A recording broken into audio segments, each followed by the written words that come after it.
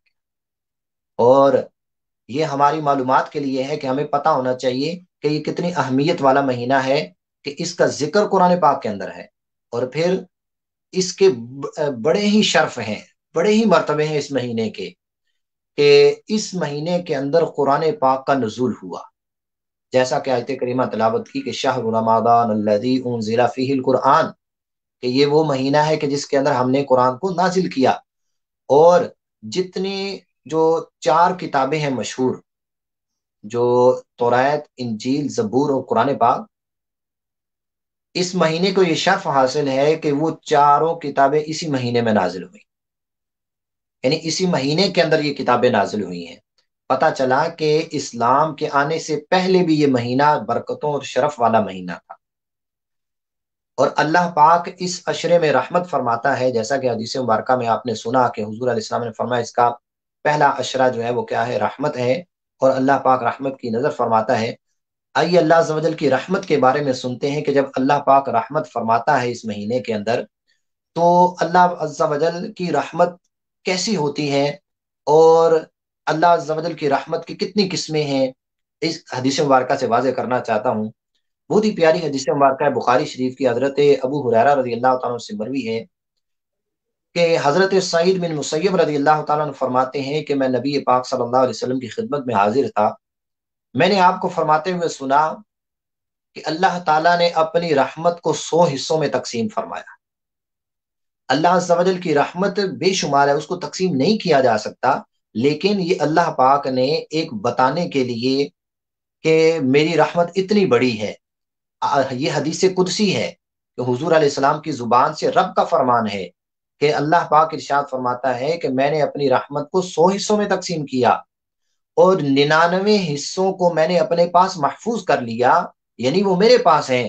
اور اللہ پاک ارشاد فرماتا ہے کہ ایک حصہ میں نے مخلوق میں تقسیم کر دیا، اور ساتھ میں نبی پاک صلی اللہ علیہ وسلم نے ارشاد فرمایا کہ اللہ عز و جل کی اس ایک رحمت، یعنی جو اللہ عز و جل کی رحمت کے 100 حصے ہوئے اور ایک حصہ اہل دنیا پر نازل کیا گیا، اور میں اس رحمت کا ایک حصہ جو ہے اس سے اس کائنات کو یہ شرف ملا کہ آج ماں اپنے بیٹے پر شفقت کرتی ہے تو یہ اللہ کی رحمت کا ہی حصہ ہے، یہ اللہ کی رحمت کی وجہ سے ہی ہے۔ آج مسلمان آپس میں اگر محبت و مہربانی کا رویہ اختیار کرتے ہیں، اس نے اخلاق اختیار کرتے ہیں، تو حضور علیہ السلام نے فرمایا یہ اللہ عز و جل کی اس ایک رحمت کا حصہ ہے جو بٹ رہا ہے۔ فرمایا اسی طرح ہرنی جو ہے وہ اپنے بچے کو محفوظ کرنے کے لیے اپنے دامن میں لیتی ہے، اسی طرح فرمایا اونٹنی اپنے بچے کے اوپر قدم رکھتی ہے لیکن اس کو مسلتی نہیں ہے، اس کو تکلیف نہیں پہنچنے دیتی۔ اسی طرح اگر بلی اپنے بچے کو منہ میں اٹھاتی ہے، وہ بلی کے جو چوہیا کو کاٹ کے رکھ دیتی ہے، جو چوہے کو پکڑتی ہے دانتوں کے ذریعے سے تو اسے چیر پھاڑ کر دیتی ہے، لیکن وہی بلی جب اپنے بچے کو اپنے منہ میں لیتی ہے تو شفقت و مہربانی سے لیتی ہے۔ میں یہ وہ اللہ کی ایک رحمت ہے جو کائنات والے پر پڑی، اور پھر رمضان المبارک کے پہلے عشرے میں اللہ کی اس ایک رحمت کا خاص حصہ ملتا ہے مسلمانوں کو، کہ رمضان المبارک کے پہلے عشرے میں خاص طور پر اللہ پاک کی اس رحمت کا حصہ تقسیم ہوتا ہے۔ لیکن کہتے ہیں کہ وہ جب اللہ کی رحمت برستی ہے تو وہ امیروں کے ایوانوں پر بھی برستی ہے، تو غریبوں کی جھونپڑیوں پر بھی برستی ہے۔ لیکن جہاں زمین زرخیز ہوتی ہے تو وہاں گھاس اگتا ہے، اور جہاں زمین بنجر ہوتی ہے تو پھر وہاں گھاس پھوس نہیں اگتا، چاہے کتنی ہی بارش برستی رہے۔ تو پیارے محترم اسلامی بھائیوں، میرے سننے والوں ناظرین، غور کریں کہ بنجر زمین اور زرخیز زمین سے کیا مراد ہے۔ یہ ہمارے دل ہیں، یہ ہمارے دماغ ہیں، ہمارے قلوب و اذہان ہیں، کہ جب یہ نیکی کی طرف مائل ہوں گے، جب ہم قرآن سے ان کو سیراب کریں گے، جب روزوں سے سیراب کریں گے، تو انشاءاللہ عز و جل اس میں زرخیزی آئے گی، انشاءاللہ رحمتیں ہمارے اوپر چھما چھم برسیں گی۔ یاد رکھیے، بعض لوگ یہ سوال کرتے ہیں کہ بھائی حدیث مبارکہ میں تو آیا ہے کہ جب رمضان کا پہلا عشرہ آتا ہے اور پہلا دن آتا ہے تو شیطان کو جکڑ دیا جاتا ہے، اور پورا مہینہ شیطان جکڑا جاتا ہے، لیکن پھر بھی جو ہے وہ گناہ کیوں ہوتے ہیں، پھر بھی ہم سے سستیاں کیوں ہوتی ہیں؟ تو یاد رکھیے، ہمارا دشمن صرف شیطان ہی نہیں، ہمارے دشمن دو ہیں، ایک شیطان اور ایک ہمارا نفس۔ ہمارا نفس بھی ہمارا دشمن ہے۔ اللہ پاک نے بھی جو ارشاد فرمایا کہ اے ایمان والو، تم پر روزے فرض کیے گئے جیسا کہ تم سے پہلی امتوں پر فرض کیے گئے تاکہ تم پرہیزگار ہو جاؤ۔ اب کیا پرہیزگاری بھوکا رہنے سے ہوتی ہے؟ نہیں، صرف بھوکا رہنے سے پرہیزگاری نہیں حاصل ہوتی۔ یعنی یہ سوال پیدا ہوتا ہے کہ اللہ پاک نے روزے کیوں فرض کیے؟ تو اللہ پاک تو ارشاد فرما رہے ہیں روزے اس لیے فرض کیے کہ تم پرہیزگار ہو جاؤ، مجھ سے ڈرو۔ تو کیا یہ ڈرنا بھوکے رہنے سے ہوگا؟ نہیں، اصل میں ہمارے دشمن دو ہیں، ایک تو شیطان، وہ تو جکڑ دیا گیا، دوسرا ہے نفس۔ تو علامہ خواجہ فرید الدین عطار رحمۃ اللہ تعالی علیہ، آپ سے سوال کیا گیا کہ حضور، شیطان تو رمضان میں جکڑ دیا جاتا ہے، لیکن نفس کو کیسے قابو کیا جائے؟ نفس کا علاج کیا ہے؟ آپ نے ارشاد فرمایا نفس کا 3 چیزوں سے علاج ہو سکتا ہے۔ نمبر 1، خاموشی، خاموشی اختیار کی جائے۔ نمبر 2، بھوک، اور نمبر 3، تنہائی۔ آپ دیکھیں، خاموشی کا ارشاد فرمایا گیا حدیث مبارکہ میں بھی ہے کہ من صمت نجا، کہ جو خاموش رہا اس نے نجات پائی۔ اب ہم اگر روزہ رکھ کے اگر ہم بھوک برداشت کرتے ہیں، لیکن اس کے ساتھ ساتھ ہم زبان کو خاموشی میں نہیں لاتے، ہم زبان سے گالیاں دیتے ہیں، ہم مسلمانوں کی غیبتیں کرتے ہیں، ہم چگلیاں کرتے ہیں، حسد کرتے ہیں، ہم مسلمانوں کی دل آزاریاں کرتے ہیں، ان کو ایذا دیتے ہیں، تو اس سے ہمیں روزے کے جو ہے وہ کما حقہ فوائد حاصل نہیں ہوتے۔ اسی طرح اگر ہم خاموش رہنے میں کامیاب ہو جاتے ہیں، لیکن اس کے ساتھ ساتھ ہم تنہائی اختیار نہیں کرتے، تنہائی سے مراد یہ ہے کہ تنہا یعنی ان جگہوں سے بچا جائے کہ جو گناہ والی مقامات ہیں، جیسے بازار ہے، جیسے فلمیں ڈرامے دیکھنا ہے، جیسے سینما گھروں میں جانا ہے، بازاروں کی زینت بننا ہے، کاروبار کے اندر ہر وقت مگن رہنا ہے۔ اور لوگ اس مہینے میں جو ہے وہ خصوصیت کے ساتھ کاروبار کی طرف جو ہے وہ لگ جاتے ہیں اور اللہ کی عبادت سے جو ہے وہ دور ہو جاتے ہیں۔ تو نفس کو قابو کرنے کے لیے خاموشی اور تنہائی ضروری، اور اس کے ساتھ ساتھ بھوک۔ تو یہ تینوں چیزیں جب ہم حاصل کریں گے، کوشش کریں گے، تو پھر ہمیں تقوی اور پرہیزگاری حاصل ہوگی، جیسا کہ اللہ پاک نے ارشاد فرمایا کہ تم جو ہے پرہیزگار بن جاؤ گے۔ تو یہ تینوں چیزیں حاصل ہوں گی تب ہمیں پرہیزگاری حاصل ہوگی، اور تب نفس قابو میں آئے گا۔ جب نفس میں قابو میں رہے گا تو ہمارا ذہن مطمئن ہوگا، جب ذہن مطمئن ہوگا تو ہمارا دل گناہوں سے پاک ہونا شروع ہو جائے گا، جب یہ دل پاک ہوگا تو پھر اس میں زرخیزی آئے گی، اور پھر اللہ کی رحمتیں ہم پر چھما چھم برسیں گی، تو انشاءاللہ کامیابی پھر ہماری ہوگی۔ صلو علی الحبیب صلی اللہ تعالی علی محمد صلی اللہ علیہ وسلم۔ یہ وہ مہینہ ہے کہ جیسا میں نے عرض کیا کہ آسمانی کتابیں ساری کی ساری اس کے اندر نازل ہوئیں۔ اس کے اندر ہمیں کیا کرنا چاہیے؟ میں آپ کے سامنے حضرت فاطمہ زہرا رضی اللہ تعالیٰ عنہ کا عمل رکھتا ہوں، چونکہ 3 رمضان المبارک کو پہلے عشرے کے اندر حضرت فاطمہ زہرا رضی اللہ تعالیٰ عنہ کا عرس مبارک بھی ہے، آپ کا یوم وصال بھی ہے، تو اسی مناسبت سے میں آپ کا عمل رکھنا چاہتا ہوں کہ ایک مرتبہ حسنین کریمین امام حسن اور امام حسین رضی اللہ تعالیٰ عنہما بیمار ہو گئے، تو حضرت علی کرم اللہ تعالیٰ وجہ الکریم اور حضرت فاطمہ زہرا رضی اللہ تعالیٰ عنہا اور آپ کی کنیز حضرت فدہ رضی اللہ تعالیٰ عنہا، انہوں نے یہ منت مانی کہ حسنین کریمین کو شفا ہو جائے تو ہم 3 دن کے روزے رکھیں گے، 3 دن کے، یعنی تینوں جو ہے وہ 3 روزے رکھیں گے۔ چنانچہ حسنین کریمین جو ہے ان کو شفا ہوئی۔ اب منت پوری کرنے کے لیے تینوں نے روزے رکھے۔ حضرت علی کرم اللہ تعالیٰ وجہ الکریم کچھ جو لے کر آئے تاکہ ان کی جو ہے وہ روٹی بنا کر افطاری کی جا سکے۔ ابھی پہلا روزہ رکھا تھا، افطار کا وقت ہوا، حضرت فاطمہ زہرا رضی اللہ تعالیٰ عنہ نے روٹی تیار کی، روٹی تیار کر کے رکھی گئی۔ اب سورج کے غروب ہونے کا انتظار تھا۔ جب افطاری کا وقت قریب آیا تو دروازے پہ دستک ہوئی۔ جب دروازہ کھولا گیا تو ایک مسکین آیا اور اس نے کہا میں مسکین ہوں، بھوکا ہوں۔ تو ان تینوں نے وہ روٹیاں اٹھا کے مسکین کو دے دی۔ جب دوسرا دن آیا تو دوسرا دن بھی روٹیاں تیار ہیں، افطاری کا وقت ہے، دروازے پہ دستک ہوتی ہے، دروازہ کھلتا ہے تو کہنے والا کہتا ہے کہ میں یتیم ہوں، میں بھوکا ہوں، مجھے کھانا دے۔ تو ان اہل بیت کے گھرانے نے وہ روٹیاں، وہ افطاری کا سامان یتیم کو دیا اور خود پانی سے افطار کیا۔ تیسرا دن آیا تو پھر اسی طرح معمول کے مطابق روٹیاں تیار ہوئیں تو دروازے پہ دستک ہوئی تو دیکھا ایک قیدی ہے، کہتا میں قیدی ہوں، میں اسیر ہوں، میں بھوکا ہوں، مجھے کھانا دیا جائے۔ اہل بیت اطہار کے اس گھرانے نے سیدنا فاطمہ زہرا رضی اللہ تعالیٰ عنہ، حضرت علی کرم اللہ تعالیٰ وجہ الکریم، سعد آپ کی کنیز تھی، وہ روٹیاں اٹھائیں اور قیدی کو دے دی۔ 3 دن آپ نے افطار میں پانی استعمال کیا۔ اللہ عز و جل کو آپ کی ادا اتنی پسند آئی کہ اللہ پاک نے قرآن پاک کے اندر 29ویں پارے میں سورہ دہر کے اندر یہ آیت مبارکہ نازل کر دی کہ وَيُطْعِمُونَ الطَّعَامَ عَلَىٰ حُبِّهِ مِسْكِينًا وَيَتِيمًا وَأَسِيرًا، کہ وہ جو کھانا یتیم، مسکین اور قیدی کو کھلا دیتے ہیں اور وہ صرف اور صرف اللہ کی رضا کے لیے جو ہے اور اسی کی محبت میں جو ہے وہ خرچ کرتے ہیں، نہ کہ قیدی، مسکین اور یتیم کے لیے، بلکہ اللہ کے راستے میں وہ خرچ کرتے ہیں۔ تو پیارے محترم اسلامی بھائیوں، میں تمام ناظرین سے یہ گزارش کرنا ہوں، رمضان گزاریں، صبر کے ساتھ گزاریں۔ یہ صبر کا درس دیتا ہے۔ رمضان کا معنی ہی صبر ہے، رمضان کا معنی صبر بیان کیا گیا، اور اللہ پاک ارشاد فرماتا ہے ان اللہ مع الصابرین، میں صبر کرنے والوں کے ساتھ ہوں۔ اگر ہم صبر کریں گے تو رمضان کے ہمیں فوائد حاصل ہوں گے۔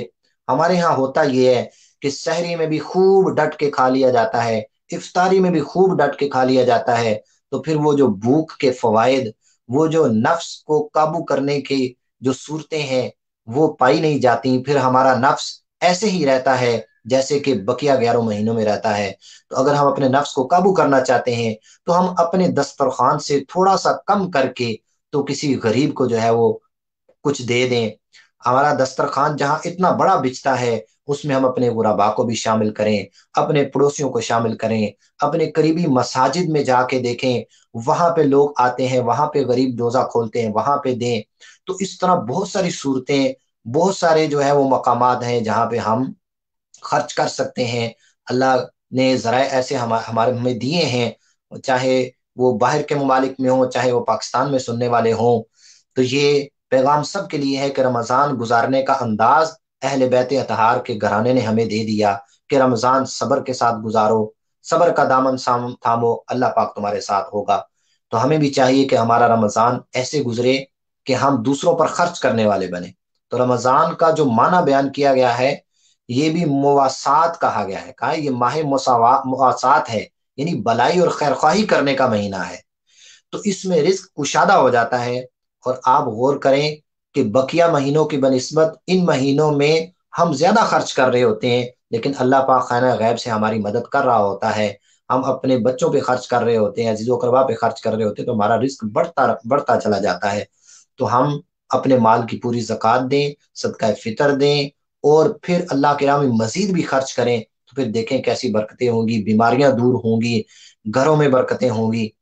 تو رمضان المبارک کا پورا مہینہ ہی برکتوں والا ہے، لیکن اس کا پہلا مہینہ خصوصیت کے ساتھ، رحمت کے ساتھ اس کو خاص کیا گیا ہے۔ اگر ہم اللہ کی رحمت حاصل کرنا چاہتے ہیں تو اس کے چند دن باقی ہیں، میں یہ پیغام اپنے طارق بٹی صاحب کے ذریعے سے پوری جو ہے وہ یورپ میں بسنے والے اور پاکستان میں بسنے والے لوگوں تک پہنچا رہا ہوں۔ یہ ثواب جاریہ ہے۔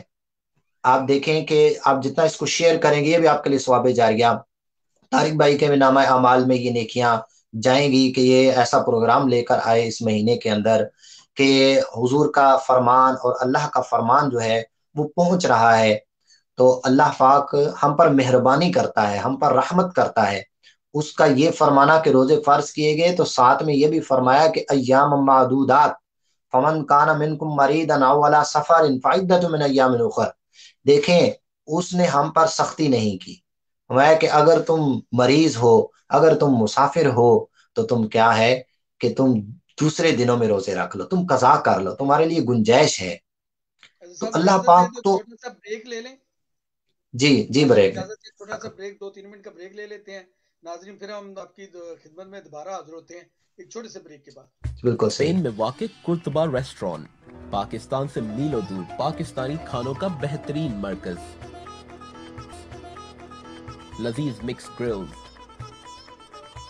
عمدہ کڑھائی ڈشز اور بہت ساری روایتی ڈشز آپ کے لیے خاص تازہ تیار کی جاتی ہیں۔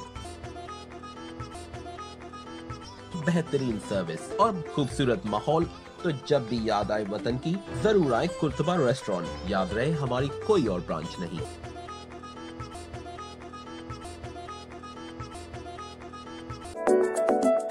ڈالڈا، ہماری کوالٹی ہی ہماری پہچان ہے۔ آپ کا اور ہم سب کا پسندیدہ ڈالڈا سن فلاور آئل اور دیسی گھی اب یورپ میں تمام چھوٹے بڑے سٹورز پر دستیاب ہے۔ ڈالڈا کو یورپ بھر سے ہول سیلرز اور ڈسٹریبیوٹرز کی فوری ضرورت ہے۔ مزید معلومات کے لیے ابھی رابطہ کریں 0034 6427 9388۔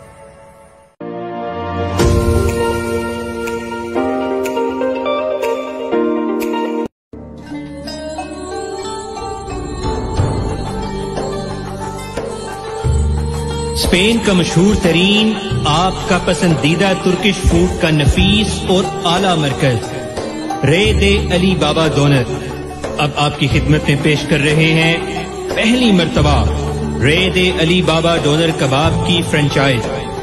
ہم جدید ترکش طرز تعمیر کے حوالے سے اپنی پہچان آپ ہیں۔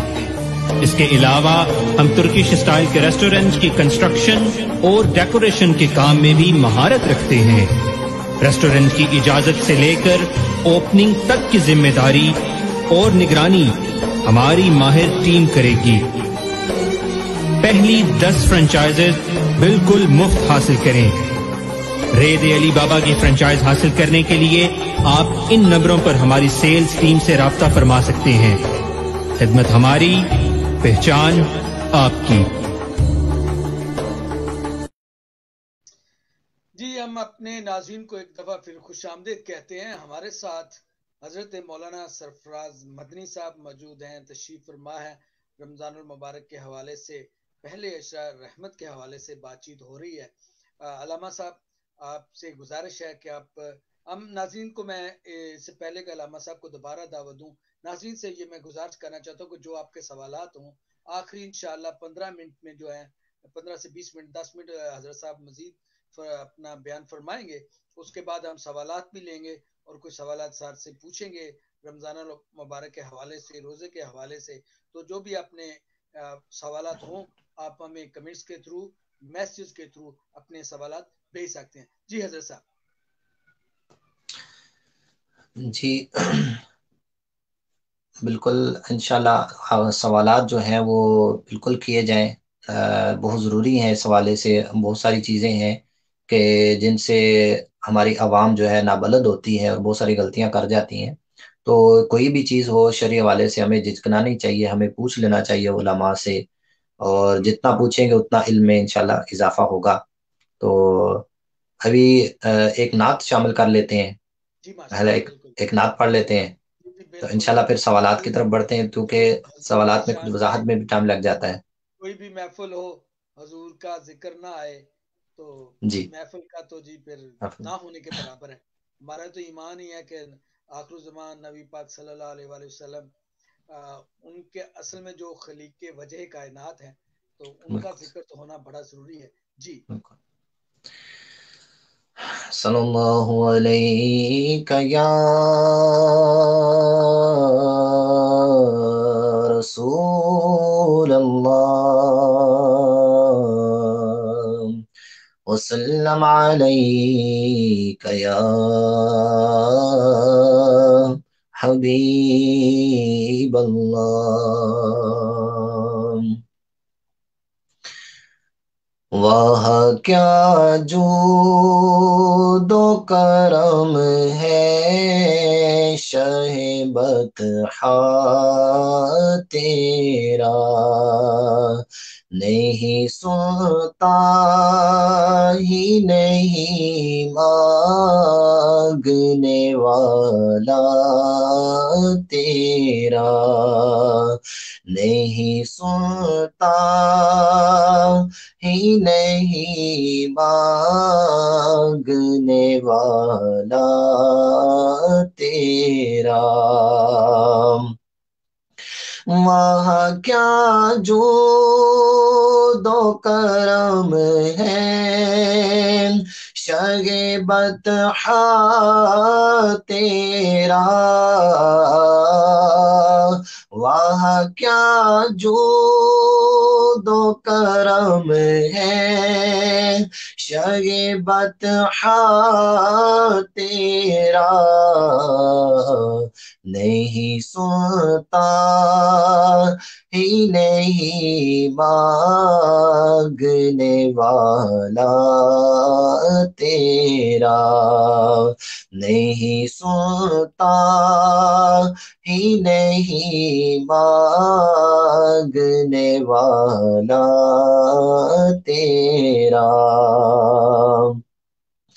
اور تیرے ٹکڑوں پہ پلے غیر کی ٹھوکر پہ نہ ڈال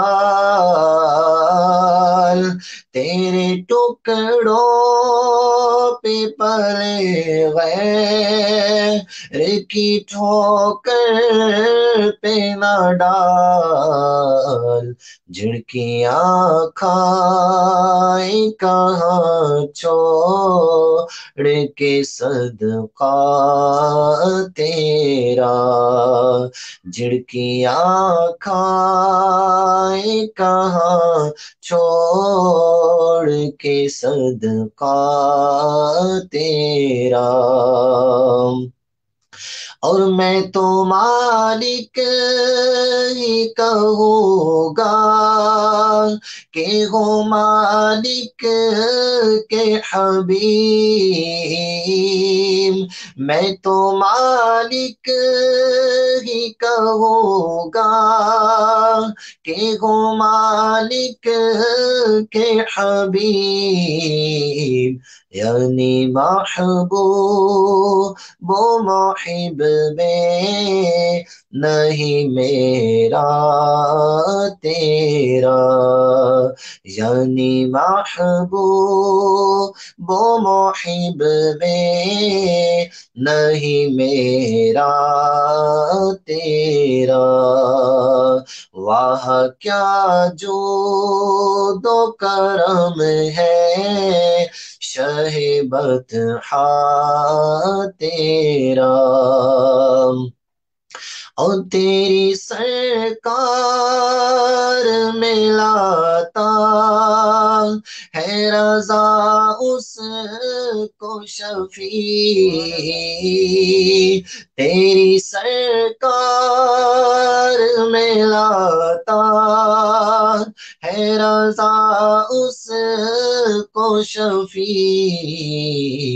جو میرا غوث ہے اور لاڈلا بیٹا تیرا جو میرا غوث ہے اور لاڈلا بیٹا تیرا، وہاں کیا جو دو کرم ہے شہ بطحا تیرا، نہیں سنتا ہی نہیں مانگنے والا تیرا۔ ماشاء اللہ، سبحان اللہ۔ مدنی صاحب، اللہ تعالیٰ آپ کو ضرور اس کی جزا دے گا۔ ناظرین، اب ہم اپنے سوالات کی جانب بڑھتے ہیں۔ اظہر صاحب، آپ سے میں جاننا چاہوں گا کہ روزے کی نیت کب اور کیسے کی جاتی ہے؟ بعض لوگ اذان کا انتظار کرتے ہیں، اس بارے میں ذرا تفصیل سے ذرا بتائیے گا کہ روزے کی نیت کب کرنی چاہیے؟ جی ماشاء اللہ طارق بھائی، بہت ہی اہم اور بہت ہی زبردست سوال کیا آپ نے۔ تو سب سے پہلے میں ناظرین سے عرض کروں گا کہ یہ مسئلہ یاد رکھ لیں کہ روزے کے لیے نیت کرنا شرط ہے، یعنی ضروری ہے۔ جب کسی چیز کی شرط پائی جاتی ہے تو پھر وہ چیز پائی جاتی ہے، تو پہلے نیت جو ہے وہ شرط کی حیثیت رکھتی ہے، ضروری ہے۔ تو رمضان المبارک کے ہر روزے کی نیت کرنا جو ہے وہ ضروری ہے۔ رمضان المبارک کا روزہ ہو یا نظر معین کا روزہ ہو یا نفلی روزہ وغیرہ ہو، اس کے لیے رات مغرب کے بعد سے لے کے تو دوحہ کبریٰ تک، یعنی دوحہ کبریٰ تک، جس کو نصف النہار شری بھی کہتے ہیں، یہ وقت وہ وقت ہوتا ہے کہ جہاں سورج طلوع ہونے سے لے کر زوال تک کا درمیانی وقت جو ہوتا ہے اس کو دوحہ کبریٰ کہتے ہیں۔ تو اس ٹائم تک ہم نیت کر سکتے ہیں۔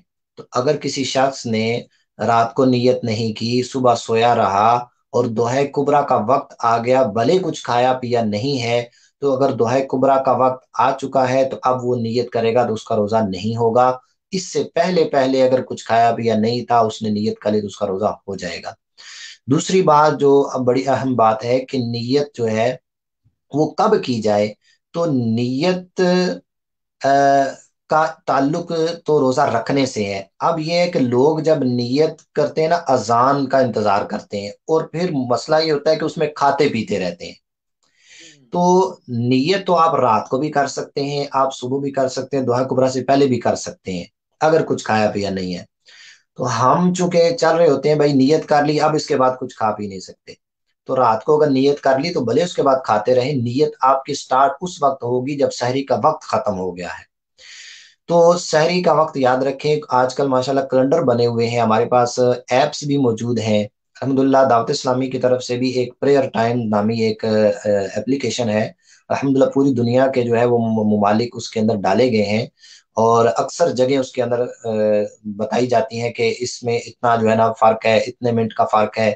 تو ہر ملک کے شہروں کا بھی اس میں اندر جو ہے نا وہ ٹائم مینشن ہے، تو آپ ڈاؤن لوڈ کر لیں۔ پھر اس طرح کیلنڈر چھاپے جاتے ہیں سوشل میڈیا کے اوپر، اس کو آپ دیکھ لیں، تو اس پہ جب سحری کا وقت ختم ہو رہا ہو تو اس وقت نیت کر لی جائے بھائی اب کھانا پینا بند ہے۔ ہمارے گاؤں دیہاتوں میں بھی ایسا ہوتا رہتا ہے کہ لوگ اذان کا انتظار کرتے ہیں اور پھر کہتے ہیں بھائی وہ ہمارے محلے کی فلاں مسجد میں جو ہے وہ اذان ہوگی تو تب جو ہے نا ہم کھانا پینا بند کریں گے، تب تک کھاتے پیتے رہتے ہیں، اور ٹائم جو ہے وہ پہلے ہی ختم ہو چکا ہوتا ہے۔ تو جو اذان ہوتی ہے یہ نماز کے لیے ہوتی ہے، یہ روزہ بند کرنے کے لیے نہیں ہوتی۔ روزہ بند کرنے کے لیے آپ کا بس وہ نیت ہے، اور وہ جو ہے سحری کا وقت جو ہے وہ پہلے ہی ختم ہو چکا ہوتا ہے، اذان 5 منٹ 10 منٹ بعد ہو رہی ہوتی ہے۔ تو اپنے روزے کی حفاظت کریں، ایسا نہ ہو کہ آپ سارا دن بھوکا رہیں اور آپ کو روزے کا ثواب بھی نہ ملے، آپ کا روزہ بھی نہ ہو، اور ویسے فضول میں ہی آپ بھوکا جو ہے نا وہ رہتے رہیں۔ تو احتیاط کریں۔ اسی طرح افطاری کے اندر بھی احتیاط کریں، آپ کے پاس ٹائم ٹیبل ہو، پہلے سے پوچھ لیں، اس کے مطابق آپ روزہ افطار کریں۔ اسی طرح سحری کا بھی اسی طرح سے کریں۔ اور ایک روزہ افطار کرنے کے والے سے طارق بھائی تھوڑا سا ٹائم، کہ جو ہم افطار کی دعا پڑھتے ہیں، یہ دعا بھی اکثر لوگ افطار کرنے سے پہلے پڑھتے ہیں۔ جیسے بچپن میں ہم بھی ایسے ہی کرتے تھے کہ ہم کھجور اٹھائی یا پانی اٹھایا اور ہم پڑھتے ہیں اللہم انی لک صمت و بک آمنت و علیک توکلت علی رزقک افطرت، اور پھر کھاتے ہیں۔ تو اس میں جو صحیح مسئلہ ہے وہ یہ ہے کہ یہ دعا افطار کے بعد پڑھی جاتی ہے، کہ اس کے اندر یہ کہا گیا ہے کہ اے اللہ میں نے روزہ رکھا اور تجھ پر توکل کیا اور تیرے رزق سے افطار کیا۔ اس کا طریقہ کار یہ ہے کہ آپ پہلے بسم اللہ الرحمن الرحیم پڑھیں، کھجور کھائیں، اور اس کے بعد یہ دعا مانگے کہ اے اللہ میں نے روزہ رکھا تھا اور تجھ پر توکل کیا اور تیرے رزق کے میں نے افطار کیا۔ تو افطار کے بعد والی دعا ہے، لیکن عوام اس کو پہلے پڑھ رہی ہوتی ہے۔ دعا ہے خیر، لیکن جو ترجمہ ہے وہ یہ ہے کہ میں نے افطار کیا، تو یہ افطار کرنے کے بعد کی دعا ہے۔ اللہ پاک ہمیں عمل کی حضرت توفیق صاحب دے۔ ایک میں باقی سوالات کی طرف جاؤں گا، ابھی 2-3 سوال ہیں۔ پاکستان سے زہیب ظفر بھائی ہیں، انہوں نے سوال بھیجا ہے کہ روزے کی نیت جو ہے وہ واب صوم غد نیت من شہر رمضان، تو کہتے ہیں کہ یہ اس کا مطلب یہ ہوا کہ میں نے ہونی یہ چاہیے کہ میں نے کل کے روزے کے لیے، اس کا مطلب یہ ہے کہ ہم نے کل کے روزے کے لیے نیت کیا، حالانکہ روزہ تو آج رکھ رہے ہیں۔ اس کے حوالے سے آپ کیا کہنا چاہیں گے؟ وہ انہوں نے ساتھ یہ ایک اور بھی حوالہ دیا ہے کہ یہ دعا کسی حدیث میں موجود نہیں ہے، بلکہ من گھڑت ہے اور اس کی پابندی کرنا اور پڑھنا بدعت ہے۔ اس حوالے سے اگر آپ کچھ بتانا چاہیں۔ جی دیکھیں، اس حوالے سے تھوڑا ان کو کنفیوژن ہوئی ہوگی، میں اس حوالے سے عرض کرتا ہوں کہ یہ جو ہم کہتے ہیں نا وَبِصَوْمِ غَدٍ نَوَيْتُ مِنْ شَهْرِ رمضان، غدنہ کا مطلب ہوتا ہے کل کے روزے کی نیت، یعنی کہ غدنہ کا مطلب کل ہوتا ہے۔ کیا مطلب؟ ہم جب سحری ہماری ختم ہو رہی ہوتی ہے تو طلوع فجر سے پہلے پہلے ہم نے سحری ختم کرنی ہوتی ہے۔ جیسے طلوع فجر ہوتی ہے تو اس وقت اگلا دن شروع ہو جاتا ہے، تو ہم نیت پہلے کرتے ہیں اور یہ روزہ اگلا ہی ہوتا ہے، ٹھیک ہے؟ بالکل بھلے رات وہ شروع ہو گئی ہے، لیکن یہ کل کا دن اس سے مراد ہوتا ہے کہ کل کا دن، یہ آپ یاد رکھیے شرعی لحاظ سے کہ رات پہلے آتی ہے، دن بعد میں آتا ہے، یہ آپ یاد رکھیے گا۔ کہیں بھی اس کے ساتھ بہت زیادہ ہمارے شرعی مسائل ہیں، اسی لیے رات کو تراویح پڑھ لی جاتی ہے کل کے روزے کے لیے، ایسے ہی ہے۔ اسی طرح رات کو چاند نظر آتا ہے تو روزہ کب رکھا جاتا ہے؟ کل رکھا جاتا ہے۔ تو اب یہ روزہ کل کا مطلب یہ کہ کل کے دن کے روزے کی وہ نیت کر رہے ہیں، تو یہ بالکل درست ہے، اس میں کنفیوژن نہیں ہونی چاہیے۔ اگر آپ رات کو بھی نیت کریں گے تب یہی کہیں گے کہ میں کل کے روزے کی نیت کر دوں، تو ان کو یہ کنفیوژن ہے کہ آج اور کل میں، تو یہ میں نے واضح کر دیا کہ طلوع فجر کے بعد کل شروع ہو جاتا ہے، اس کا ٹھیک ہے؟ مطلب یہ دعا بالکل ٹھیک ہے۔ دعا بالکل ٹھیک ہے۔ بالکل۔ اچھا حضرت صاحب دوسرا سوال یہ ہے کہ ایک میرے صحافی بھائی انہوں نے ایک بڑا لمبا سوال چھوڑا ہے، وہ اینڈ پہ جا کے لے کے جائیں گے۔ کن صورتوں میں روزہ چھوڑنے کی اجازت ہے؟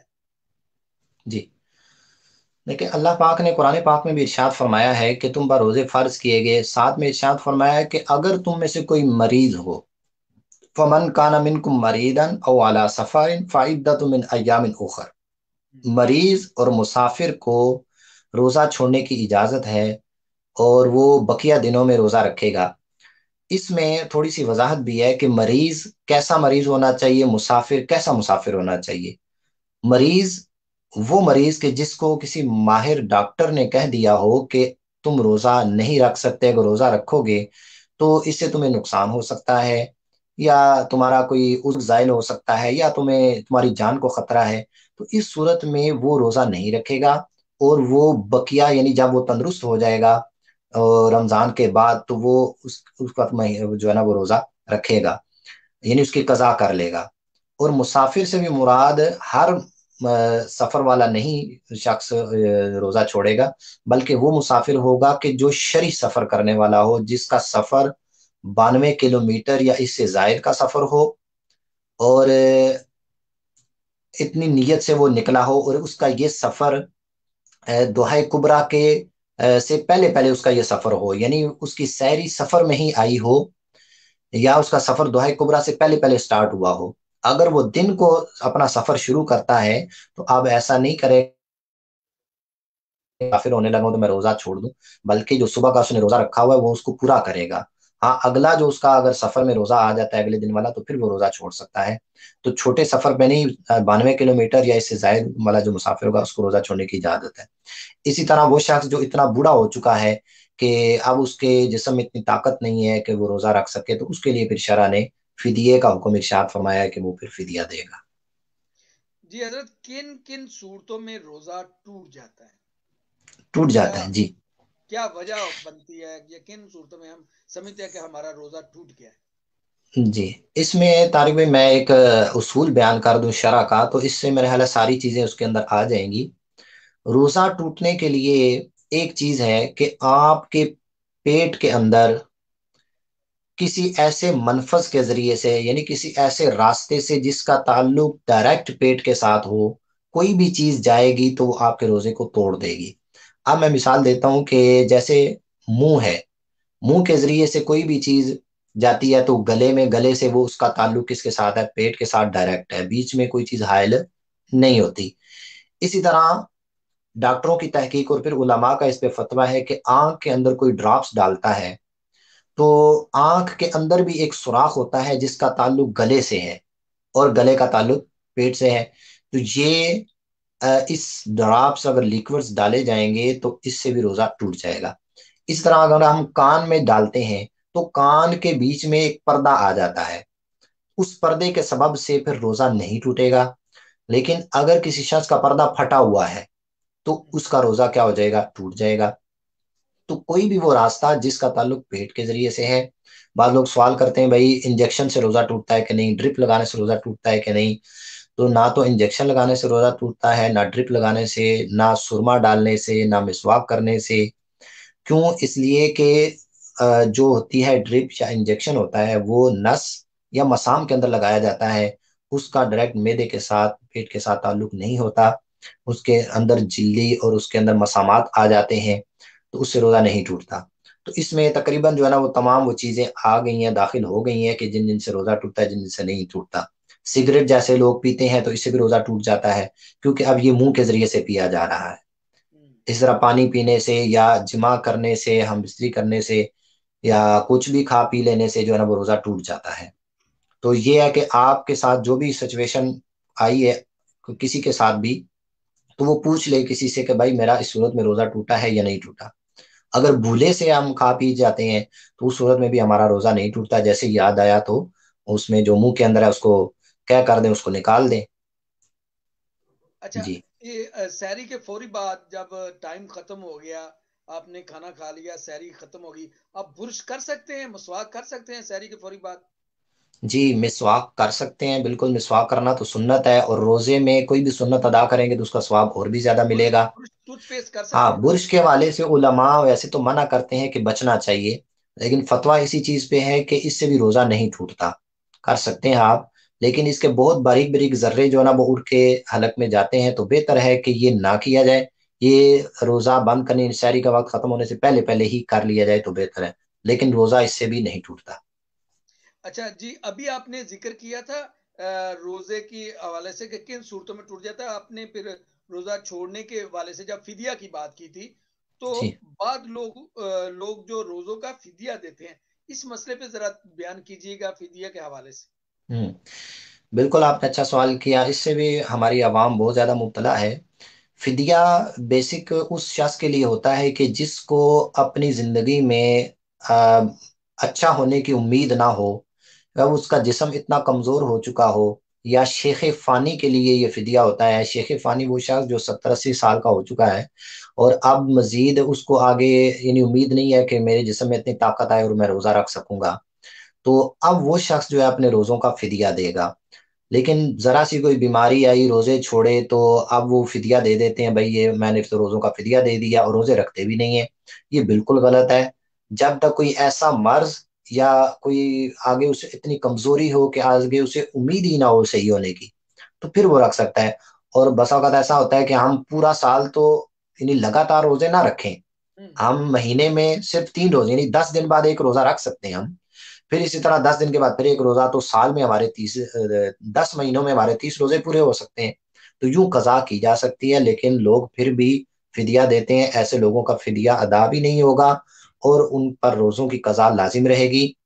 ہاں، بوڑھے شخص کے لیے وہ فدیہ ہے، اور فدیے کی جو مقدار ہے یہ بھی ہمیں معلوم ہونی چاہیے کہ فدیہ ایک روزے کا ایک صدقہ فطر کی مقدار ہے۔ جیسے یورپ کے اندر ہے تو یورپ میں 5 یورو ایک جو ہے وہ صدقہ فطر کی مقدار ہے ایک شخص کی، تو ایک روزے کی جو ہے صدقہ فطر کی مقدار یعنی 5 یورو بنے گی، تو 30 روزے ہیں تو پھر یہ 150 یورو بن جائے گا۔ اسی طرح پاکستان کا الگ سے حساب کر لیں تو یہ کسی جو ہے وہ فقیر کو جو مستحق ہو اس کو دینا ہوگا، یا اس کو 2 وقت کا کھانا پیٹ بھر کے کھلانا ہوگا، یہ 1 روزے کا فدیہ ہوگا۔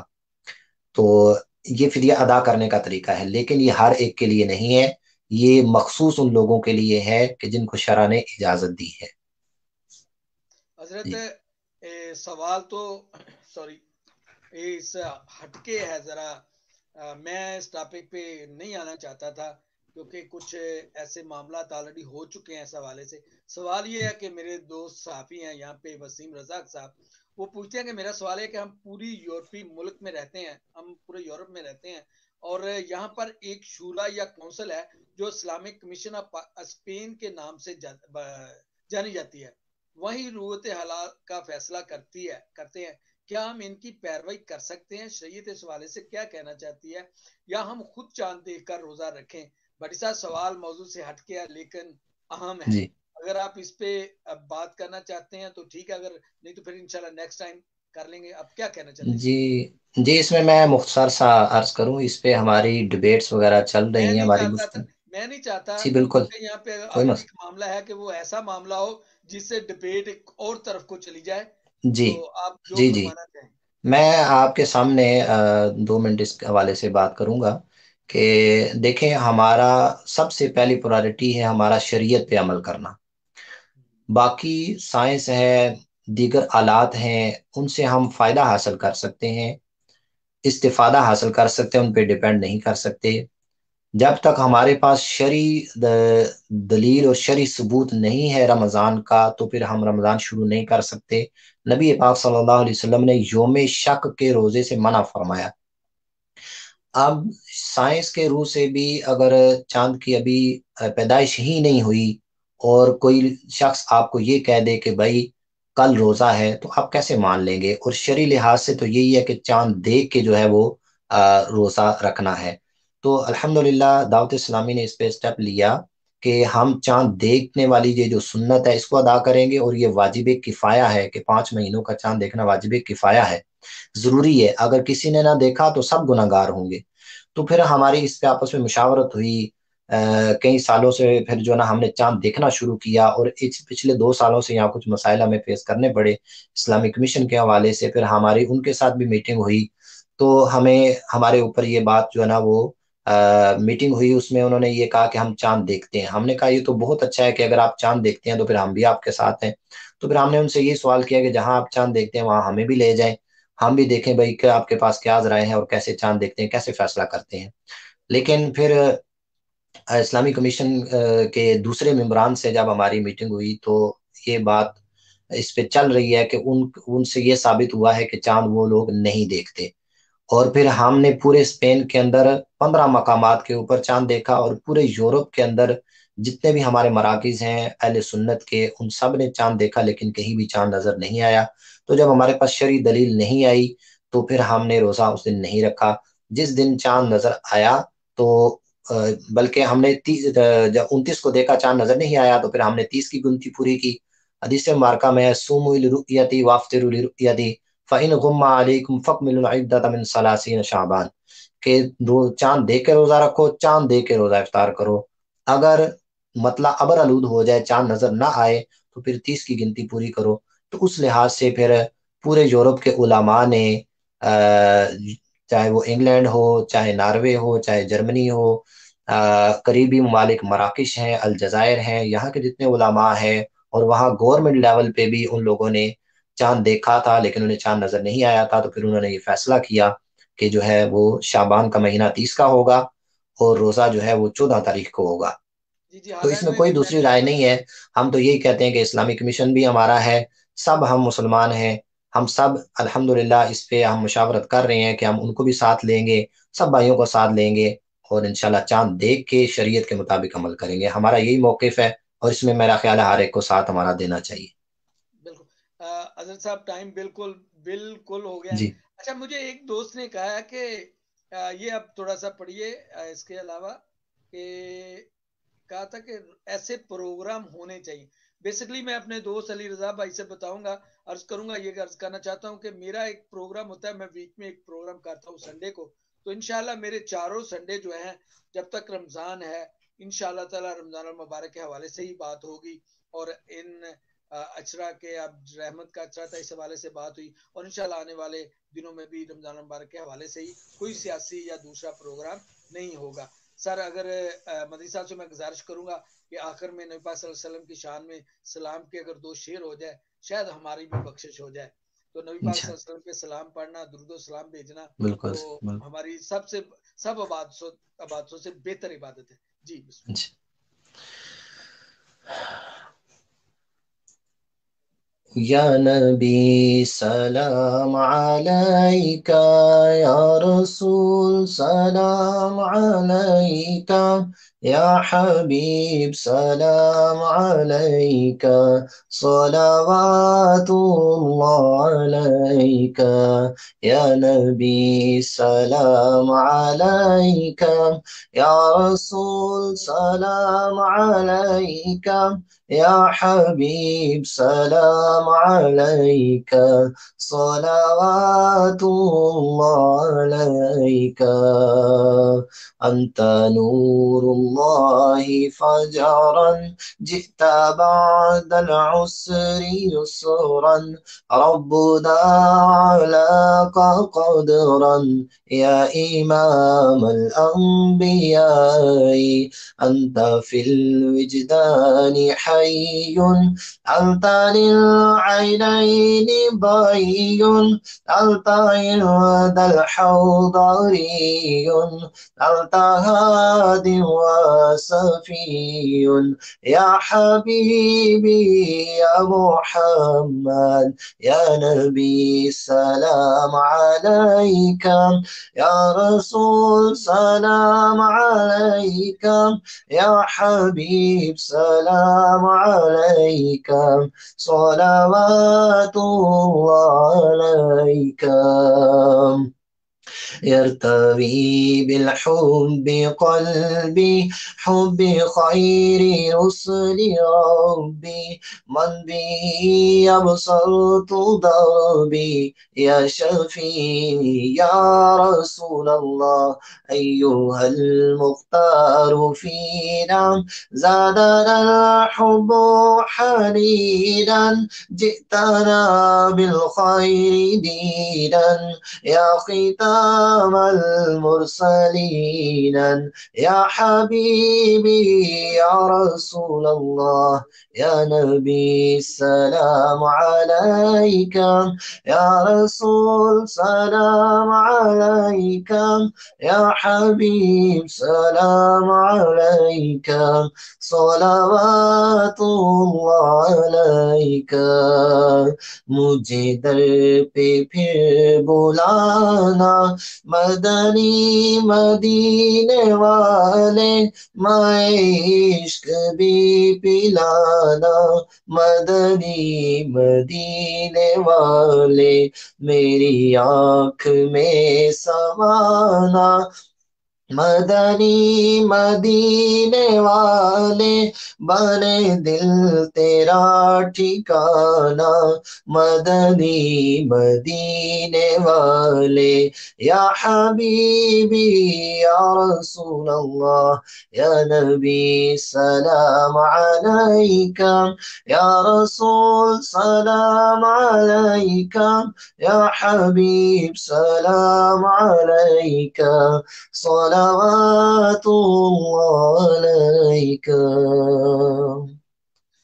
بہت شکریہ علامہ صاحب، مدنی صاحب آپ کا بہت شکریہ، آپ نے اپنی قیمتی وقت سے ٹائم دیا، اور میں اپنے دوستوں کا بھی بہت شکر گزار ہوں جنہوں نے ہمارا پروگرام دیکھا، اور انشاءاللہ تعالی پورے رمضان المبارک میں ہر سنڈے کو دینی حوالے سے رمضان المبارک کے حوالے سے پروگرام ہوں گے۔ اب تمام دوستوں کا شکریہ، اور آپ سے ایک گزارش ہے کہ اس پروگرام کو آپ جتنا زیادہ زیادہ شیئر کر سکے کریں، تاکہ دوسرے دوستوں تک بھی جو پیغام ہے وہ پہنچ سکے، جو حضرت صاحب نے خطاب فرمایا، اور جس حوالے سے مدنی صاحب نے جن سوالات پہ بات کی وہ عام روٹین کے سوال ہیں اور عام آدمی کا وہ مسئلہ ہے۔ تو آپ دوستوں سے یہی گزارش ہے، مدنی صاحب آپ کا بہت بہت شکریہ، اس امید کے ساتھ کہ جب بھی آپ سے انشاءاللہ نیکسٹ ٹائم گزارش کی جائے گی آپ ہمیں ضرور ٹائم دیں گے، انشاءاللہ تعالی ہمیں بھی دعا میں یاد رکھنا، اور آپ دوستوں کا اور پورے عالم اسلام کا، اور اسپیشلی جو خاص کر پاکستان کے لیے ضرور دعا کرنا.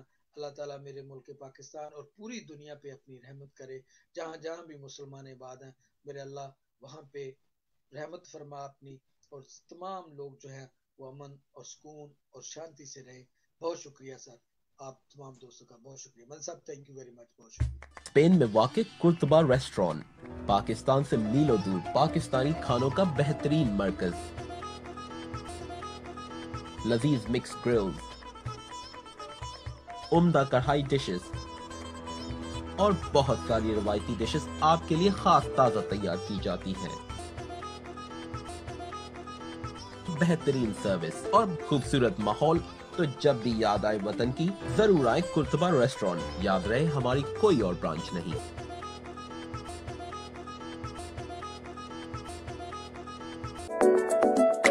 ڈالڈا، ہماری کوالٹی ہی ہماری پہچان ہے. آپ کا اور ہم سب کا پسندیدہ ڈالڈا سن فلاور آئل اور دیسی گھی اب یورپ میں تمام چھوٹے بڑے سٹورز پر دستیاب ہے. ڈالڈا کو یورپ بھر سے ہول سیلرز اور ڈسٹریبیوٹرز کی فوری ضرورت ہے. مزید معلومات کے لیے ابھی رابطہ کریں 0034 6427 9388.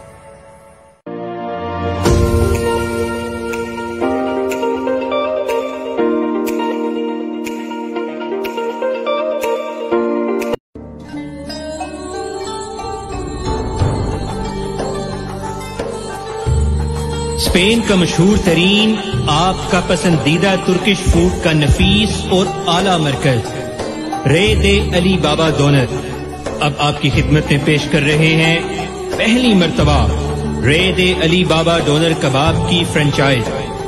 ہم جدید ترکش طرز تعمیر کے حوالے سے اپنی پہچان آپ ہیں. اس کے علاوہ ہم ترکش اسٹائل کے ریسٹورنٹ کی کنسٹرکشن اور ڈیکوریشن کے کام میں بھی مہارت رکھتے ہیں. ریسٹورنٹ کی اجازت سے لے کر اوپننگ تک کی ذمہ داری اور نگرانی ہماری ماہر ٹیم کرے گی. پہلی 10 فرنچائزز بالکل مفت حاصل کریں. رے دے علی بابا کی فرنچائز حاصل کرنے کے لیے آپ ان نمبروں پر ہماری سیلز ٹیم سے رابطہ فرما سکتے ہیں. خدمت ہماری، پہچان آپ کی.